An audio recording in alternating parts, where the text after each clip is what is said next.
Hello दोस्तों, कैसे हैं आप लोग। जय हिंद, जय भारत। मेरा नाम है अभिषेक गौतम और अभी आप देख रहे हो मास्टर जी फिजिक्स वाले यूट्यूब चैनल। हम इस चैनल पर फिजिक्स को पढ़ते हैं, सीखते हैं और समझते हैं।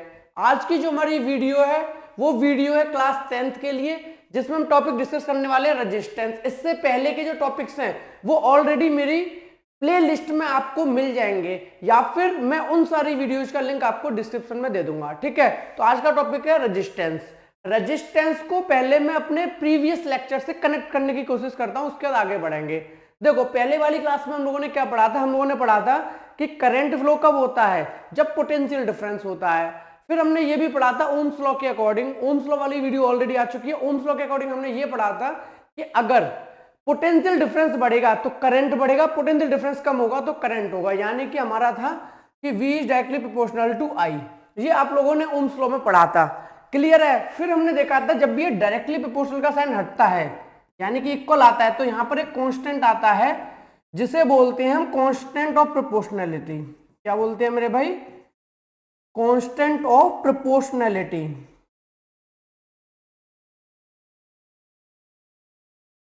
तो कांस्टेंट ऑफ प्रोपोर्शनैलिटी जो यहां पर आया था वो कौन आया था? आर आया था। चूंकि कांस्टेंट ऑफ प्रोपोर्शनैलिटी एक जनरल नेम है। क्योंकि कांस्टेंट ऑफ प्रोपोर्शनैलिटी क्यों आया? क्योंकि यहां पर डायरेक्टली प्रोपोर्शनल का साइन हटा। जे आर भी हो सकता था, ए भी हो सकता था, बी भी हो सकता था, डेल्टा भी हो सकता था, कुछ भी हो सकता था। लेकिन कांस्टेंट ऑफ प्रोपोर्शनैलिटी का एक अपना भी खुद का एक नाम होता है जिससे वो रिप्रेजेंट करता है। तो जैसे कि यहां पर जो कांस्टेंट ऑफ प्रोपोर्शनैलिटी है वो रिप्रेजेंट कर रहा है रेजिस्टेंस को, तो इसी कांस्टेंट ऑफ प्रोपोर्शनैलिटी को हम क्या कहते हैं? रेजिस्टेंस। क्या कहते हैं मेरे भाई? रेजिस्टेंस। तो थोड़ा सा आपको आइडिया हो गया कि रेजिस्टेंस कहां से आया। रेजिस्टेंस हमारा जो आया वो आया कांस्टेंट ऑफ प्रोपोर्शनैलिटी, जो कि कहां पर था? V और I के बीच में था। क्लियर है। तो पढ़ते हैं, the resistance of a conductor is the ratio of.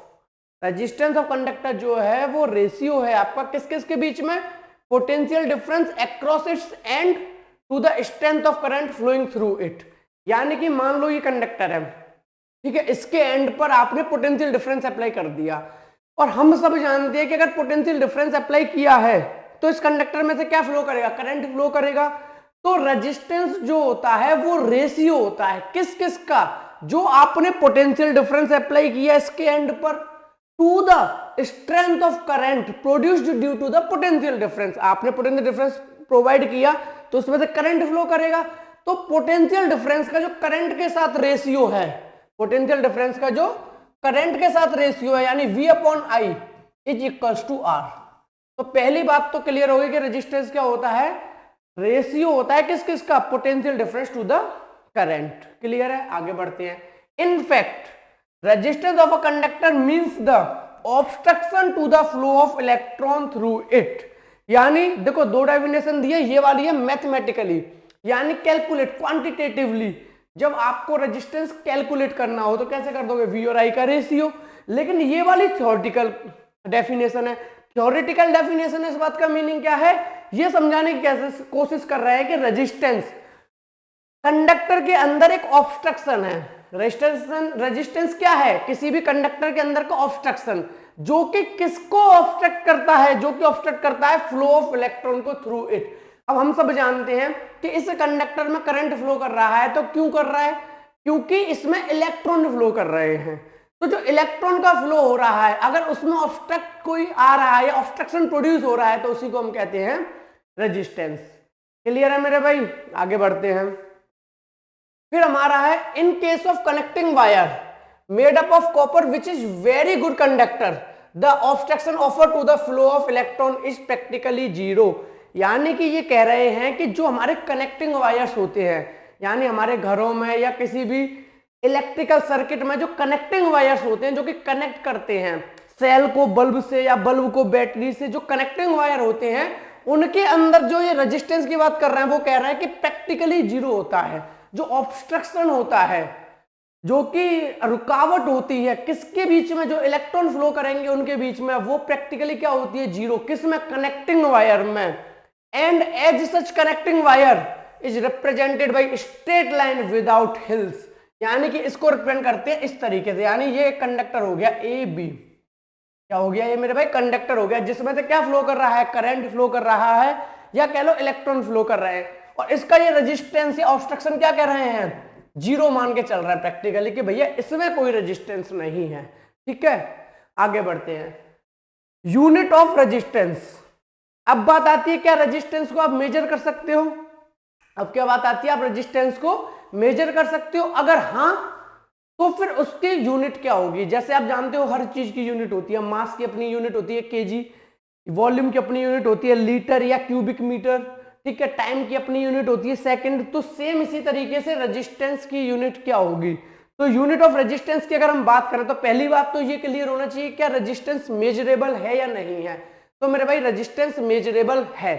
तो रेजिस्टेंस को मेजर किस में करेंगे, उसकी यूनिट क्या होगी? तो यहां बताया है the SI unit of as the practical unit of resistance and is called ohm, और इसका सिंबल होता है ये ओमेगा, इसका नाम है ओमेगा। क्या नेम है? ओमेगा। तो या तो ओम लिख दो पीछे, ओम, जैसे मान लो किसी ने लिखा 4 ओम, क्या लिखा 4 ओम, या किसी ने लिखा 10 ओम, तो अंडरस्टूड है भाई कि वो रेजिस्टेंस की बात कर रहा है। किसकी बात कर रहा है? रेजिस्टेंस की। या फिर किसी ने 4 ओम ना लिखकर यहां पे लिख दिया 4, ये सिंबल बना दिया, तो इसका भी मीनिंग सेम है, वो रेजिस्टेंस की बात कर रहा है, चाहे 4 ओम लिखो चाहे 4 ओमेगा लिखो, यानी सिंबल के साथ बताओ, चाहे यहां पे 10 ओम लिखो या 10 के बाद ये सिंबल लगा दो 10 ओमेगा, दोनों का मीनिंग 10 ओम है, रेजिस्टेंस की बात हो रही है। क्लियर है मेरे भाई? तो आपको समझ आ गया कि अपन रेजिस्टेंस को किस तरीके से मेजर कर सकते हैं और किस यूनिट में मेजर करते हैं। बिल्कुल क्लियर है? ओके, ठीक है। रेजिस्टेंस को देखो एक और तरीके से समझाने की कोशिश करता हूं, ध्यान से समझना। देखो रेजिस्टेंस की बात करेंगे, अभी हम लोगों ने क्या पढ़ा मेरे भाई?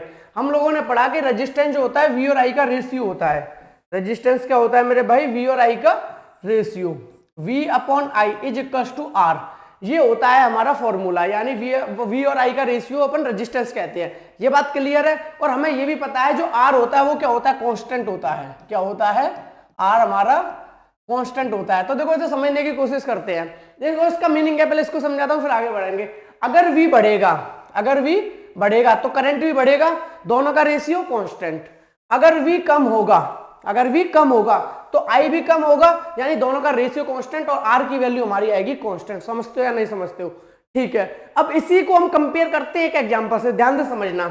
V और I को ऐसे समझो कि जो V है वो है आपकी शॉपिंग। मान लो कि आप अपनी गर्लफ्रेंड को शॉपिंग कराने ले जा रहे हो, ठीक है। अब तुम अपनी गर्लफ्रेंड को शॉपिंग कराने ले गए, तो तुमने शॉपिंग कराई। अब शॉपिंग कराई तो क्या होगा भाई? शॉपिंग कराई तो ऑब्वियसली क्रेडिट कार्ड का बिल बढ़ेगा, ठीक है भाई। Shopping by credit card bill, shopping by credit card bill. तो अब बात आती है कि जैसे जैसे शॉपिंग बढ़ेगी, जैसे जैसे शॉपिंग बढ़ेगी वैसे जैसे क्रेडिट कार्ड का बिल बढ़ेगा, हाँ या ना? क्लियर है? जैसे जैसे शॉपिंग कम होगी, मान लो आपकी गर्लफ्रेंड ने शॉपिंग कम की, तो क्रेडिट कार्ड का बिल भी क्या होगा? कम होगा। लेकिन यहां पर एक चीज कांस्टेंट रहती है मेरे भाई, पता है क्या रहती है? जो यहां शॉपिंग कराई आपने, शॉपिंग ज्यादा क्रेडिट कार्ड का बिल ज्यादा, शॉपिंग कम क्रेडिट कार्ड का बिल कम, लेकिन फिर भी एक चीज कांस्टेंट है, आपकी गर्लफ्रेंड के नखरे। क्या? आपकी गर्लफ्रेंड के नखरे। तो जो नखरे हैं, जो उसके नखरे हैं, ये क्या है? कांस्टेंट। भाई कितनी भी शॉपिंग करा लो, कितना भी बिल बन जाए तुम्हारा और कितना भी कम बिल बने, लेकिन भाई नखरे कांस्टेंट रहने वाले हैं। तो नखरे को कंपेयर कर सकते हो रेजिस्टेंस से। तो जिस तरीके से वी और आई के बढ़ने पर रेजिस्टेंस को फर्क नहीं पड़ रहा, वैसे ही कितनी भी शॉपिंग करा लो, कितना भी बिल बढ़ा लो, लड़कियों के नखरे कांस्टेंट रहेंगे। क्लियर है भाई? अब तो समझ आ गया होगा कि अब भी नहीं आया, ठीक है। आगे बढ़ू, समझ आ गया ना रेजिस्टेंस कांस्टेंट कैसे है? ठीक है, तो फिर आगे बढ़ते हैं, ठीक है। अब आगे बात हो रही है डिफाइन 1 ओम। आगे बात आती है कि भाई 1 ओम को डिफाइन करो। 1 ओम से क्या समझते हो? अभी अभी आपने यूनिट ऑफ रेजिस्टेंस देख ली मेरे भाई। यूनिट ऑफ रेजिस्टेंस क्या था भाई? ओम पीछे लगा देते हैं। तो पूछ रहा है अगर कहीं 1 ओम लिखा है या फिर ऐसे करके 1 ओमेगा लिखा हुआ है, तो इससे आप क्या समझते हो? मैंने आपको बोला है फिजिक्स के अंदर जब भी ऐसे कॉन्सेप्ट आए कि 1 ओम क्या होता है, 1 एम्पियर क्या होता है, 1 कूलम क्या होता है, 1 जूल क्या होता है, सीधा फॉर्मूले पे पहुंचो, ठीक है भाई। 1 ओम हमारा कब आया होगा? हम सब जानते हैं आर इक्वल टू क्या होता है? V upon I. अगर कोई बंदा V की वैल्यू 1 रख दे, I की वैल्यू 1 रख दे, तो क्या R1 आएगा कि नहीं आएगा मेरे भाई? बिल्कुल आएगा। V की वैल्यू 1 रख दी, I की वैल्यू 1 रख दी, रेजिस्टेंस कितना आ गया हमारा? 1 ओम आ गया। तो हम क्या कह सकते हैं? अब इससे कहानी बनाते हैं। देखो, किसी भी कंडक्टर में, किसी भी कंडक्टर में अगर 1 वोल्ट का पोटेंशियल डिफरेंस अप्लाई कर दिया जाए उसके एंड्स पे, कहानी को ध्यान से समझना, अगर किसी भी कंडक्टर के अंदर 1 वोल्ट का पोटेंशियल डिफरेंस अप्लाई कर दिया जाए उसके एंड पर और उस पोटेंशियल डिफरेंस की वजह से उसमें करंट फ्लो करना शुरू कर दे और अगर उस करंट की वैल्यू 1 एम्पियर है तो हम कहेंगे इस कंडक्टर का रेजिस्टेंस 1 ओम है। समझ आया नहीं आया? अगर किसी भी पोटेंशियल डिफरेंस अप्लाई करने पर 1 वोल्ट का पोटेंशियल डिफरेंस अप्लाई करने पर 1 एम्पियर का करंट फ्लो कर जाए कंडक्टर में तो हम कहेंगे इस कंडक्टर का रेजिस्टेंस 1 ओम है। क्लियर है? तो हम यही समझे 1 ओम से। तो वही यहां पे लिखा हुआ है the resistance of a conductor is said to be 1 ohm. Resistance of conductor is said to be 1 ohm if a current of 1 ampere flow through it when a potential difference of 1 volt is applied across its end। यानी कि जब 1 ampere current flow करेगा, 1 ampere current क्यों flow करेगा? क्योंकि potential difference apply होगा। Potential difference कितना apply होगा? 1 वोल्ट का अप्लाई होगा और 1 वोल्ट का पोटेंशियल डिफरेंस अप्लाई होगा तो 1 एम्पियर के करंट के फ्लो करने के बाद हम कहेंगे उस कंडक्टर का रेजिस्टेंस 1 ओम है। बहुत अच्छे से क्लियर हो गया होगा मेरे भाई रेजिस्टेंस 1 ओम का मीनिंग क्या होता है। फिर भी नहीं समझ में आया? कमेंट सेक्शन खुला हुआ है, मजे से कमेंट कर दो। ठीक है, आगे बढ़ते हैं। नेक्स्ट है तो R इक्वल टू क्या निकल के आया हमारा? V upon I। तो वही 1 ओम की बात की गई थी। 1 ओम हमारा कब आया? जब 1 वोल्ट बाई 1 एम्पियर, यानी 1 वोल्ट का पोटेंशियल डिफरेंस और 1 एम्पियर का करंट। यहां तक बिल्कुल अच्छे से क्लियर है। रेजिस्टेंस टॉपिक बिल्कुल ढंग से आ गया मेरे भाई। ठीक है, अब थोड़ी सी आगे एक बात करते हैं। मैंने एक चीज देखी, जब भी मैं क्लास लेता हूं, मैं जब ऑफलाइन भी क्लासेस लेता हूं तब भी मैंने देखा काफी अच्छा कंफ्यूजन होती है रजिस्टर और रेजिस्टेंस में। बोलते हैं कि सर हम रजिस्टर वर्ड बोले या रेजिस्टेंस वर्ड बोले। क्या बोलते हैं वो कभी कभी मुझसे, भाई कि रजिस्टर बोले या रेजिस्टेंस बोले। अगर सर दोनों सेम है तो फिर अलग अलग क्यों लिख दिए? अगर दोनों अलग अलग हैं तो सर कंफ्यूजन होता है कि अलग अलग कैसे है। थोड़ा समझा दो तो ध्यान से समझना। रजिस्टर क्या है? देखो रजिस्टर जो है हमारा, रजिस्टर हम उस ऑब्जेक्ट को बोलते हैं। पहले तो ऐसे समझ लो, रजिस्टर हमारा ऑब्जेक्ट है। रजिस्टर हमारा ऑब्जेक्ट है जिसे हम टच कर सकते हैं। इस पेन को मैं टच कर पा रहा हूं, ये ऑब्जेक्ट है। तो रजिस्टर हमारा ऑब्जेक्ट है, रेजिस्टेंस हमारी प्रॉपर्टी है। रेजिस्टेंस हमारी प्रॉपर्टी है, इसको टच नहीं कर सकते। तो पहला तो डिफरेंस पता चल गया। रजिस्टर को टच कर सकते हैं, रेजिस्टेंस को टच नहीं कर सकते। रजिस्टर ऑब्जेक्ट है, रेजिस्टेंस प्रॉपर्टी है। तो सर थोड़ा और क्लियर करो तो सुनो मेरे बात, सुनो मेरे भाई ध्यान से। अगर किसी भी वायर के अंदर ऑब्स्ट्रक्शन है तो उसी वायर का नाम बोल दिया रजिस्टर। देखो वायर और रजिस्टर में फर्क क्या है? मैंने फिर से बोला, जब बोला यार है कनेक्टिंग वायर तो दिमाग में आ गया भैया इसका रेजिस्टेंस कम से कम है, इसका रेजिस्टेंस कम से कम है और बल्कि 0 है, तो उसका नाम पड़ गया कनेक्टिंग वायर। अगर किसी वायर के अंदर, मान लो फिर हम उसे वायर नहीं बोलेंगे, अगर किसी भी ऑब्जेक्ट के अंदर करंट के फ्लो करने पर ऑब्स्ट्रक्शन प्रोड्यूस हो रहा है, रुकावट आ रही है, तो हम कहेंगे ये रजिस्टर है। तो देखो फायदा क्या हुआ, मैंने बोला यार कनेक्टिंग वायर, मैंने क्या बोला कनेक्टिंग वायर, तो तुम्हारे दिमाग में आ जाएगा अच्छा इसमें रेजिस्टेंस नहीं है। मैं बोलूंगा रजिस्टर, तुम कहोगे अच्छा इसमें तो रेजिस्टेंस होगा तभी आप रजिस्टर बोल रहे हो। फर्क समझ आ गया? कनेक्टिंग वायर बोला रेजिस्टेंस नहीं है, रजिस्टर बोला समझ आ गया कि ऐसा वायर जिसमें रेजिस्टेंस होगा। तो ये फायदा होता है रजिस्टर बोलने का। तो रजिस्टर क्या है? वो कंडक्टर जो कि रेजिस्टेंस दे। तो ऐसे कह सकते हो रेजिस्टेंस रजिस्टर की प्रॉपर्टी होती है। रजिस्टर की जो प्रॉपर्टी होती है फ्लो ऑफ इलेक्ट्रॉन को रजिस्ट करने की, उस प्रॉपर्टी का नाम है रेजिस्टेंस। तो दोनों में फर्क क्लियर हो गया। तो अब आज के बाद तो नहीं बोलोगे ना कि भाई रजिस्टर और रेजिस्टेंस में बड़ा कंफ्यूजन होता है। ठीक है, a resistor is an object of some conducting material having resistance of a desired value. वही लिखा है जो समझाया कि रजिस्टर एक ऑब्जेक्ट होता है, कोई कंडक्टिंग मटेरियल होगा, वो भी उसके अंदर रेजिस्टेंस की एक डिजायर्ड वैल्यू होगी, कुछ ना कुछ क्या होगी, वैल्यू होगी। तो बात करते हैं रेजिस्टेंस क्या है। A resistor is an object and the resistance is its electrical property. तो रजिस्टर तो ऑब्जेक्ट था but resistance is the electrical property. इसको अंडरलाइन कर लो, resistance is the electrical property due to which it oppose electric current.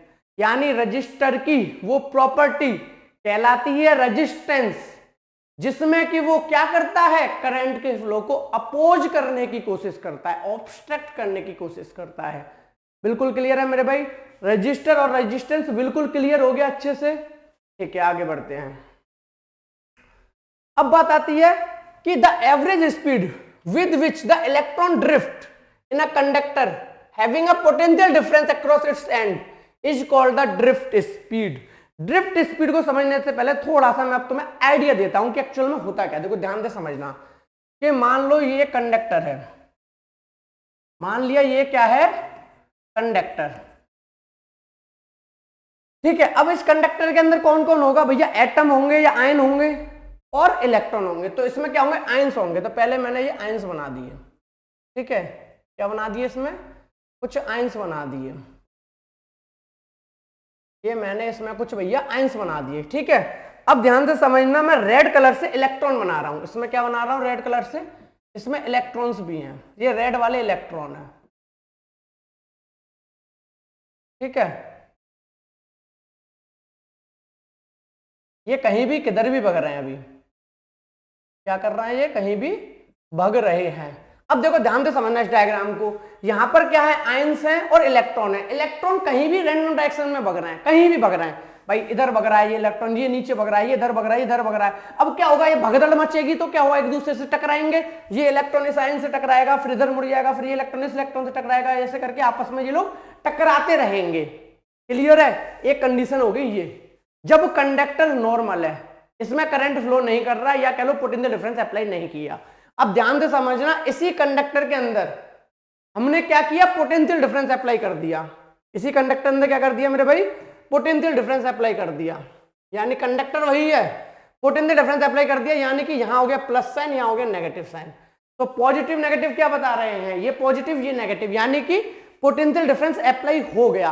अगर आपके मन में ये आ रहा है कि पोटेंशियल डिफरेंस कैसे अप्लाई हो गया, तो मेरे भाई बैटरी लगा दी। क्या कर दिया? यहां पे बैटरी लगा दी होगी ना कहीं। बैटरी लगाने से क्या हो जाता है? पोटेंशियल डिफरेंस अप्लाई हो जाता है। ठीक है भाई, पोटेंशियल डिफरेंस अप्लाई हो गया। अब ध्यान से समझना क्या होगा। इसके अंदर क्या थे?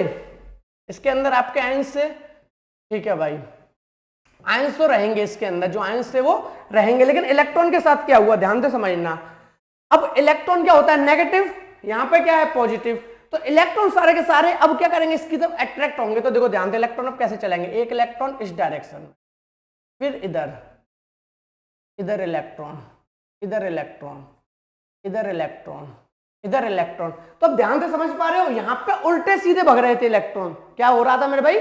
उल्टे सीधे रैंडम डायरेक्शन में भग रहे थे। लेकिन जैसे ही पोटेंशियल डिफरेंस अप्लाई हुआ, इलेक्ट्रॉन बड़े प्यार से इधर आ रहे हैं, बिल्कुल स्ट्रेट, ऐसे कह सकते हो डिसिप्लिन्ड वे में। ठीक है, जो पहले रैंडम डायरेक्शन था वो डिसिप्लिन्ड वे में हो गया, या कह सकते हो इनका ऑर्डर्ड मोशन। क्या बोल सकते हो? ऑर्डर्ड मोशन है। एक ऑर्डर में मोशन कर रहे हैं, पर्टिकुलर डायरेक्शन में मोशन कर रहे हैं। लेकिन ऐसा कब हुआ? जब हमने पोटेंशियल डिफरेंस अप्लाई किया, पॉजिटिव नेगेटिव। तो जो ये स्पीड है ना, इसी को कहते हैं ड्रिफ्ट स्पीड या ड्रिफ्ट वेलोसिटी। क्या कहते हैं? Drift velocity. क्लियर है? ये थी थर्मल वेलोसिटी, ये क्या थी? Thermal velocity. रैंडम भग रहे हैं कहीं भी, ये है ड्रिफ्ट वेलोसिटी। तो थोड़ा सा आइडिया हो गया कि पोटेंशियल डिफरेंस अप्लाई होने के बाद। तो अब आपसे बच्चों के एक और मन में होती थी बात कि भाई सर एक बात बताओ, कंडक्टर है, इलेक्ट्रॉन तो अब भी घूम रहे हैं, करंट क्यों नहीं है? बहुत से बच्चे बोलते थे कि सर एक बात बताओ, आप कहते हो कि इलेक्ट्रॉन का फ्लो होना या इलेक्ट्रॉन का मूव करना क्या होता है? इलेक्ट्रिक करंट होता है। तो सर एक बात बताओ, ये कंडक्टर मैटर है, मैटर के अंदर एटम है, एटम पे इलेक्ट्रॉन है, इलेक्ट्रॉन मूव कर रहे हैं, तो इसमें करंट क्यों नहीं आ रहा? मैं पकड़ा हूं तो करंट इसलिए नहीं आ रहा क्योंकि इनका रैंडम मोशन है इलेक्ट्रॉन का। अगर इसी कंडक्टर में क्या करो भाई साहब, पोटेंशियल डिफरेंस अप्लाई कर दो कहीं से, बैटरी वगैरह से, इसमें करंट आ जाएगा। क्यों आ जाएगा? क्योंकि वही इलेक्ट्रॉन फिर ऑर्डर्ड मोशन में चलेंगे, अपनी ड्रिफ्ट स्पीड से चलेंगे। क्लियर है? तो आपको ये बात क्लियर हो गई होगी कि बैटरी लगने के बाद ऐसा क्या होता है जिसकी वजह से करंट फ्लो करना शुरू कर देता है।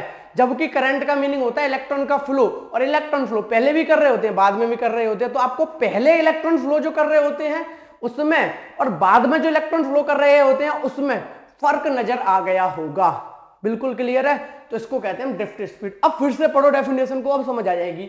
द एवरेज स्पीड, एक average speed with which the electron drift, ठीक है, इन अ कंडक्टर, किसी भी कंडक्टर में जब इलेक्ट्रॉन ड्रिफ्ट करते हैं एवरेज स्पीड से, हैविंग अ पोटेंशियल डिफरेंस, उस कंडक्टर में क्या होना चाहिए, पोटेंशियल डिफरेंस होना चाहिए जिस टाइम पे वो मूव कर रहे हो, across its and is called the drift speed, उसी को हम कहते हैं ड्रिफ्ट स्पीड। बिल्कुल क्लियर है मेरे भाई? अगर क्लियर ना हो कमेंट सेक्शन खुला हुआ है, मोस्ट वेलकम, बढ़िया बढ़िया कमेंट करो, नई वीडियो ले आऊंगा। अगर आपने कह दिया ना एक भी बच्चे ने कि सर ये चीज समझ में नहीं आई, भाई साहब उसी टॉपिक पर तुरंत वीडियो आएगी, तो आपको बिल्कुल कोई टेंशन नहीं लेना, बिल्कुल घर वाली बात है, सीधा कमेंट मारो, या कुछ नया पढ़ना हो कमेंट मारो कि सर ये नहीं समझ में आया, वो नहीं समझ में आया, ये टॉपिक लाओ, ठीक है। आगे बढ़ते हैं।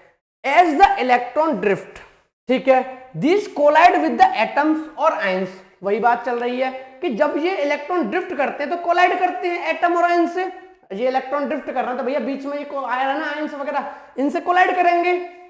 Of the metallic material, of the metallic conductor, metallic conductor के अंदर जब ये ड्रिफ्ट स्पीड से चल रहे हैं तो भैया एटम्स वगैरह तो बीच में आएंगे, आयंस वगैरह बीच में आएंगे, उनसे तो टकराएंगे ना ये जो येलो वाले हैं, ठीक है। These collisions obstruct the drift of the electron and it is this obstruction to the drifting electron which is the cause of the electrical resistance। तो अब आपको फील हो गया होगा मेरे भाई कि जो कॉज है रेजिस्टेंस का, जो कॉज है इलेक्ट्रिकल रेजिस्टेंस का, वो कौन है, वो इसके अंदर जो आयंस प्रेजेंट है, इसके अंदर जो आयंस प्रेजेंट है वो है, क्योंकि इलेक्ट्रॉन तो ड्रिफ्ट स्पीड से मूव करना शुरू कर दिए, इलेक्ट्रॉन मूव कर रहे हैं अपनी ड्रिफ्ट स्पीड से आराम से ऑर्डर मोशन में, लेकिन बीच में भैया एटम और आयन पड़ेंगे, उनसे तो टकराएंगे। तो यही रीजन है आपके रेजिस्टेंस का। तो जब कहते हैं ना कि किसी कंडक्टर से करंट फ्लो करता है तो रेजिस्टेंस प्रोड्यूस होता है या रेजिस्टेंस होता है उसके अंदर, वो इस वजह से होता है। आई थिंक अब आपको बहुत अच्छे से फील आ गया होगा कि रेजिस्टेंस और करंट के बीच में क्या रिलेशन है। बिल्कुल क्लियर है? क्या आगे बढ़ते हैं। Next, the speed of the electrons in their random thermal motion is around 10 to the power 5 metre per second. इन्होंने थोड़ा फील कराने की कोशिश की है कि जब पोटेंशियल डिफरेंस अप्लाई नहीं होता, जैसे कि यहां पर था, इस वाले केस में पोटेंशियल डिफरेंस अप्लाई नहीं था, तो जो इलेक्ट्रॉन थे उनकी जो स्पीड थी वो बताई गई है 10 to the power 5 metre per second. समझ सकते हो, 10 to the power 5 metre per second. और जब इनको पोटेंशियल डिफरेंस अप्लाई कर दिया, the drift speed of the electron is very small. जब इलेक्ट्रॉन की ड्रिफ्ट स्पीड की बात आती है तो बहुत ज्यादा छोटी होती है as compare to normal thermal motion around 10 to the power -4 metre per second. तो आप फील कर सकते हो ये पावर प्लस में है, 10 to the power 5 metre per second आपकी प्लस में है और 5 से सीधी -4 हो गई, थोड़ी बहुत कम नहीं, 10 to the power 4, 10 to the power 3, 10 to the power 2, 10, सीधा 10 to the power -4 metre per second. यानी कि जो ये वाला केस है, जो अपन का ये वाला केस है जिसके अंदर इलेक्ट्रॉन अपनी पोटेंशियल डिफरेंस अप्लाई होने के बाद ड्रिफ्ट वेलोसिटी से मूव कर रहे हैं, कितना है 10 to the power -4 metre per second. तो भैया फील हो गया कि कितना ज्यादा डिफरेंस है। यानी कि पहले तो बहुत तेज तेज भग रहे होते हैं और जब पोटेंशियल डिफरेंस अप्लाई कर दिया तो स्लो स्लो चल रहे होते हैं, ठीक है। इसी को कहते हैं हम ड्रिफ्ट स्पीड। मैंने स्पीड का भी आइडिया दे दिया। ये वाली चीजें आपकी लक्ष्मीर सिंह की बुक में नहीं थी, तो समझ रहे हो ना। अब प्रदीप ने देखो ये कॉन्सेप्ट थोड़ा सा बताया ड्रिफ्ट स्पीड की, स्पीड वगैरह का, लक्ष्मीर सिंह में नहीं है, तो इसीलिए हम लोग सारे ऑथर्स के साथ डील कर रहे हैं। अगर आप मेरे चैनल पर नए हो तो मैं आपको बता दूं कि हम लोग फिजिक्स के अंदर सारी बुक्स, जितने भी ऑथर है ना, प्रदीप की बुक हो, लक्ष्मीर सिंह की बुक हो, एस एल अरोड़ा की बुक हो, एस सी वर्मा की बुक हो, एस चंद की बुक हो, एबीसी की बुक हो, जिसकी भी बुक होगी ना, सारे क्वेश्चन आंसर उसके डिस्कस करेंगे, ठीक है। तो आपको समझ आ गया कि अपन ने ड्रिफ्ट वेलोसिटी समझ ली, ड्रिफ्ट स्पीड समझ ली, रेजिस्टेंस और करंट के बीच का रिलेशन समझ लिया। यहां तक कोई डाउट आपको क्लियर है? अब आगे नोट डाल के एक बात ध्यान से समझना, क्या बोला गया नोट में, ध्यान से समझना। It should be noted that drift speed determine only the strength of the current and not the speed with which the current travel. बहुत अच्छी बात बोली, मजा आ गया। देखो ध्यान से समझना क्या बोला। कंडक्टर है, कंडक्टर में क्या इलेक्ट्रॉन मूव कर रहे हैं, तो इलेक्ट्रॉन मूव कर रहे हैं उसको करंट की स्पीड मत समझना। किसी भी कंडक्टर में से जो इलेक्ट्रॉन मूव कर रहे हैं उनको करंट की स्पीड समझने की गलती मत करना कि अगर इलेक्ट्रॉन की स्पीड बढ़ा दें तो करंट की स्पीड बढ़ जाएगी और इलेक्ट्रॉन की स्पीड कम है तो करंट की स्पीड कम हो जाएगी, ये समझने की गलती मत करना। इन्होंने साफ कह दिया कि जो ड्रिफ्ट स्पीड होती है वो डिटरमाइन करती है only the strength of current, यानी कि करंट की स्ट्रेंथ क्या है, not the speed of current. पहली बात बहुत अच्छे से क्लियर है कि भाई जो भी स्पीड है ना इलेक्ट्रॉन जा रहे हैं, चाहे इलेक्ट्रॉन ड्रिफ्ट स्पीड ज्यादा से जाए चाहे कम से जाए, उसको करंट की स्पीड मत समझना कि ड्रिफ्ट स्पीड ज्यादा इलेक्ट्रॉन की मतलब करंट तेजी से जा रहा है, ड्रिफ्ट स्पीड कम है इलेक्ट्रॉन की मतलब करंट धीरे जा रहा है। नहीं, ड्रिफ्ट स्पीड इलेक्ट्रॉन की करंट की स्पीड से कोई रिलेशन नहीं है, सिर्फ और सिर्फ स्ट्रेंथ ऑफ करंट की बात आती है।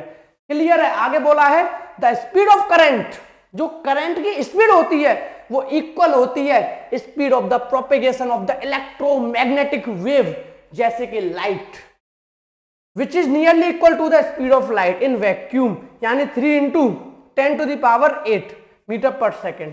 ये लिखा हुआ है 3 इंटू 10⁸ मीटर पर सेकेंड, यानी जो इलेक्ट्रिक करंट है आपका उसकी जो वैल्यू है वो किसके इक्वल है, वो इक्वल है speed of propagation of electromagnetic wave, that is light, यानी लाइट। तभी तो आपने देखा होगा यहां पर स्विच ऑन करो वहां बल्ब जल जाता है, यहां स्विच ऑन करो पंखा चल जाता है, इतनी जल्दी यहां से वहां कैसे पहुंचा, क्योंकि भाई स्पीड बहुत ज्यादा है, क्योंकि यहां से स्विच वहां लाइट ऑन, तो स्पीड ज्यादा है करंट की, कितनी है, इलेक्ट्रोमैग्नेटिक वेव के इक्वल, यानी 3 इंटू 10⁸ मीटर पर सेकेंड। आगे, it is due to this reason that a bulb light up immediately when it is switched on, even the source of electric supply is far away from it।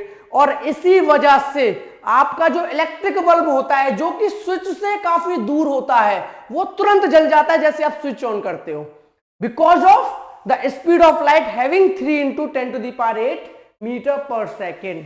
बिल्कुल clear है? यहां तक कोई doubt? तो जो आज अपन ने डिस्कस किया वो डिस्कस किया रेजिस्टेंस टॉपिक। क्लियर है? अब आगे के वीडियो में हम लोग जो प्रदीप के अंदर क्वेश्चंस है ना बीच में, प्रॉब्लम फॉर प्रैक्टिस, उसको डिस्कस करेंगे। ठीक है, मिलते हैं फिर नेक्स्ट वीडियो में अपने उन क्वेश्चंस के साथ। Thank you so much.